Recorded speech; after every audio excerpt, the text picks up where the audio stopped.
What's up guys, for today's video kay suspended ang amon klase kay nag-aulan na sufrid ri kagina sa aga. So amo na nag-chat ako ng mga friends sa planters nga diri sila mamahaw. Kag naglakatan di sila dayon sang wala nag-aulan na sufrid. Kung wala klase guys, kag kung wala man sila obrahon, galakatan di sila sakon, ginabisitahan kun adin nila diri na sila kapanyaga. Gadalala na sila bugas kag lulutuon nga sudan. Kag ang dala nila subong nga sudan nga lulutuon is tinapa nga may pichay. Nagdabok lang ko da kalayo sa may guwa kay para dasig baluto. Kag mayari man di mga galayaw nga madagko nga manok pwede man dakpon kag ilundo man sa imo nga niluto. Char.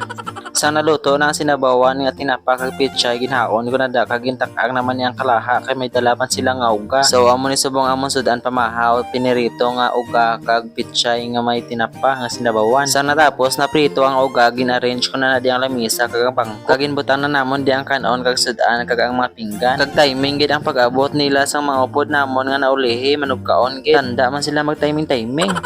Kag may dilata man sila nga dala so amo na nga mga sudan. Inbutang na namon sa igad ang kaldero kag mansig kandos lang kami kay wala ko di dako nga bawl. Mayo lang kag inbili lang din silang iya nga kutsara kag pinggan. Di may pinggan na sila kung magadto di sila hindi na kami magsalo-salo. Kasadya lang kung magtingob-tingob kaon tapos sige istoryahan na isang tang kaon. Kay maganahan kag di magkaon wala ka kabalo pag tindog mo daw hindi ka nakaginhawa. Tamaan gali ka busog ya kay nalingaw istorya.